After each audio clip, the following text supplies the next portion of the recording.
Assalamualaikum warahmatullahi wabarakatuh. Alhamdulillah, surahnya surah Hijr. Hijr maknanya bilik. Cerita surah Hijr ini adalah kisah mengenai di kalangan kaum Samud yang mendirikan istana di rumah yang di tanah yang lapang, dan mereka memahat bukit untuk menjadikan bilik. Itu kata Hijr, tempat tinggal mereka, tapi mereka berbangga-bangga dengan pembangunan yang mereka dirikan, dan mereka termasuk orang yang tidak beriman kepada Allah Subhanahu Wa Taala karena mereka menyembah berhala.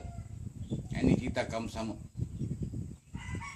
Dalam surah ini tidaklah mencerita tentang kaum Samud secara menyeluruh, dia hanya itu saja sentuhan. Tapi dalam surah Hijr ini juga menyentuh soal ilmu kosmologi, ilmu tentang kejadian alam. Tapi kejadian alam yang disebut dalam sini adalah lebih khusus. Kalau surah Ar-Ra'd itu lebih bersifat umum, dalam surah Hijr ini acara khusus. Secara khusus di sini Allah menceritakan tentang kejadian alam manusia. Manusia yang pertama, mengikut Al-Quran, Allah menciptakan Nabi Adam alaihissalam. Nabi Adam alaihissalam ini dijadikan daripada tanah. Banyak ayat Quran disentuh tentang kejadian alam, termasuk dalam surah ini. Peringkat Allah menciptakan Nabi Adam dalam berbagai tanah. Tanah itu kemudian dibentuk rupa Nabi Adam, dikenali tanah salsalin masnun, tanah yang keras dan asalnya daripada tanah yang busuk. Itulah kejadian Nabi Adam, daripada tanah yang busuk. Itulah dibentuknya Nabi Adam alaihissalam dan ditiupkan roh. Apa Nabi Adam ditiupkan roh, Nabi Adam hidup. Mulai hidup, Nabi Adam mengatakan Alhamdulillah, ada sebut dalam hadis. Itu dalam sirah. Kemudian Allah memerintahkan kepada para malaikat supaya sujud kepada Nabi Adam alaihissalam, hormat. Kerana kejadian Nabi Adam ini adalah untuk menjadikan Nabi Adam yang ada khalifah Allah di bumi. Ini disebut dalam surah Baqarah, awal surah Baqarah. Semua malaikat sujud, melainkan iblis. Patutnya iblis sujud, karena perintah itu termasuk iblis. Iblis ada di situ. Iblis tak nak sujud. Dalam surah ini Allah tanya kepada iblis, kenapakah kamu tidak mau sujud? Hai iblis. Iblis mengatakan, saya Nabi Adam daripada tanah, sedangkan saya peneman iblis dijadikan daripada api. Jadi iblis menganggapkan dirinya adalah lebih baik daripada tanah. Sebab itu dia tak nak hormat. Begitulah konteks manusia yang sekarang ni pun, kalau ada pemimpin, tanggungjawab daripada orang Islam memberi taat dan patuh kepada pimpinan. Itulah mana sujud. Sujud tadi bukan sujud dalam arti kata yang sujud, tetapi mana hormat sebagai menjadi ketua macam sujud. Kalau buat perbuatan sujud, sujud itu adalah sujud kepada Allah Subhanahu Wa Taala sebagai tanda syukur dan juga tanda hormat seseorang itu sebagai menjadi pemimpin.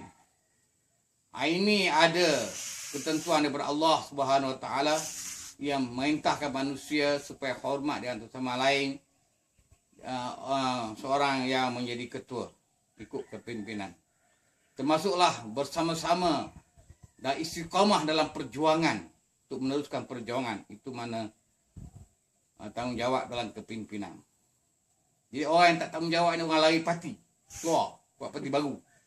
Itu tak istiqamah. Perangainya adalah macam iblis. Maksudnya macam itulah.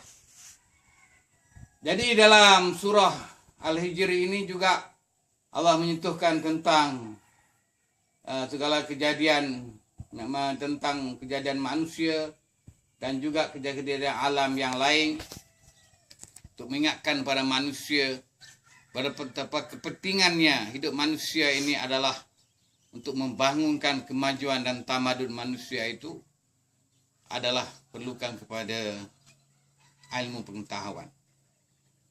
Ilmu pengetahuan, tanggungjawab manusia di dunia ini, khususnya Nabi Adam, adalah menjadi hamba Allah dan khalifah Allah di dunia. Hamba Allah itu menyentuh tentang hal amal ibadat, hal semayang, puasa, dan perkara yang lain lagi. Yang terdapat rukun Islam yang 5 itu sebenarnya ini juga diperintah kepada Nabi Adam. Dia tanggungjawab sebagai menjadi hamba Allah dan juga keturunannya. Dan juga Nabi Adam adalah menjadi khalifah. Khalifah ni mana ketua? Ketua ataupun pemimpin.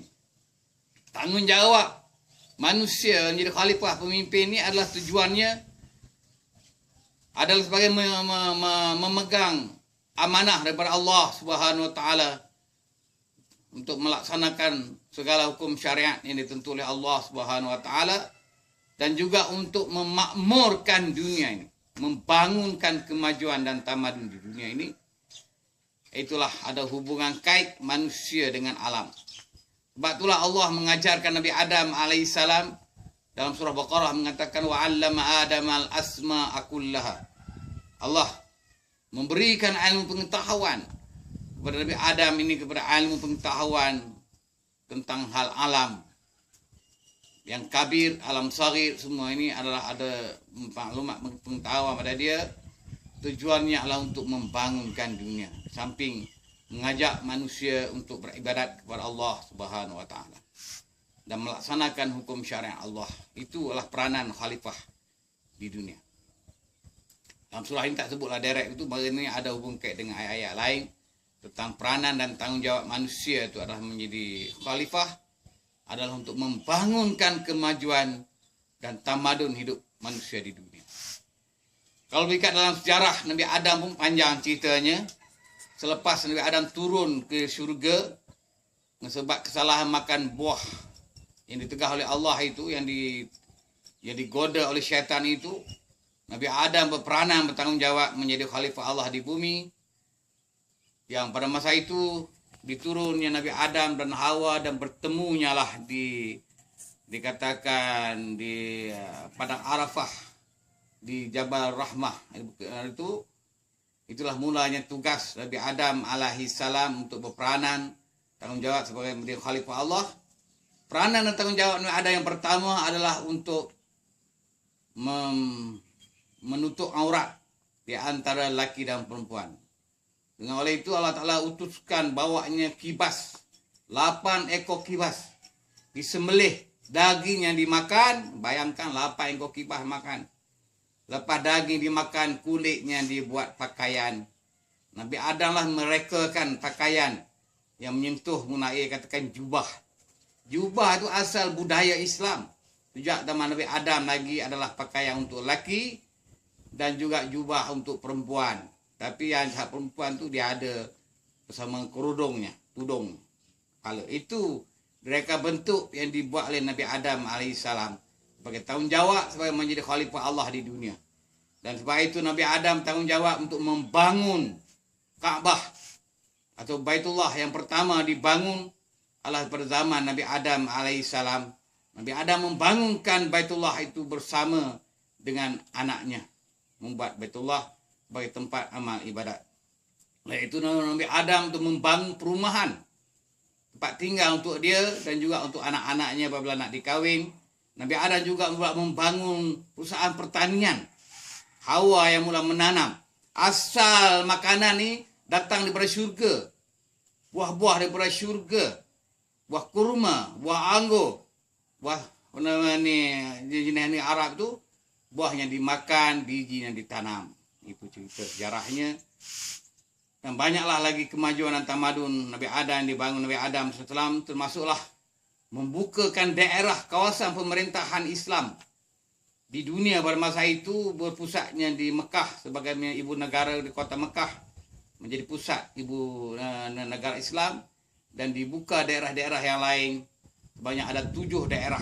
Di antaranya adalah dikatakan Palestin, Afrika, India, Rom, Parsi, dan juga di Babylon. Nah, inilah teri-teri kuasa pemerintahan Islam pada zaman Nabi Adam alaihissalam memerintah dunia. Selepas itu diikuti oleh anak-anaknya yang berperanan tanggung jawab untuk memerintah dunia, sehinggalah dunia sekarang ini dikuasai oleh orang-orang kafir. Dulu dunia Islam, dulu dunia dikuasai, dimerintah oleh para nabi dan rasul. Dan kemudian lah manusia menjadi kafir dan buat pelanggaran hukum Tuhan, maka wujudlah kerajaan-kerajaan kafir, baik dulu maupun sekarang, yang menguasai dunia menggunakan politik dunia. Sedangkan politik Islam adalah bertujuan untuk memerintah dunia. Sebab itulah Amerika, Rusia, dunia kafir, baik itu takut kepada politik Islam. Kiranya wujudnya politik Islam, maka Islam akan memerintah dunia. Politik Islam, bagaimana saya telah bincangkan, mudah saya Al-Quran mengatakan wa'tasimu bihablillahi jami'ah. Bersatu padulah kamu dengan tali Allah, tali Islam. Itulah kaedah politik Islam. Tapi yang realiti, apa yang berlaku sekarang dunia Islam adalah berpecah belah di antara satu sama lain. Dan itulah yang menyebabkan orang-orang kafir mengambil kesempatan untuk mengadu dombakan pada dunia Islam dan menjajah dunia Islam berabad-abad lamanya. Sehingga dunia Islam diberi kemerdekaan, tapi masih lagi mengikut peraturan undang-undang penjajah. Termasuk Malaysia, kita masih mengikut peraturan undang-undang yang dicipta oleh penjajah sejak zaman British, yang dikenali common law Inggris. Apa yang disebut dalam perlembagaan Islam, perlembagaan Malaysia itu adalah diambil daripada perlembagaan common law Inggris. Itu sebenarnya. Sedangkan peraturan undang-undang perlembagaan Islam adalah berdasarkan kepada Al-Quran dan hadis yang dibentuk pada zaman Nabi kita Muhammad SAW, pemerintahan negara Islam di Madinah, dan dipertahankan lebih daripada 13 abad namanya. Wabillahi taufiq wal hidayah. Assalamualaikum warahmatullahi wabarakatuh.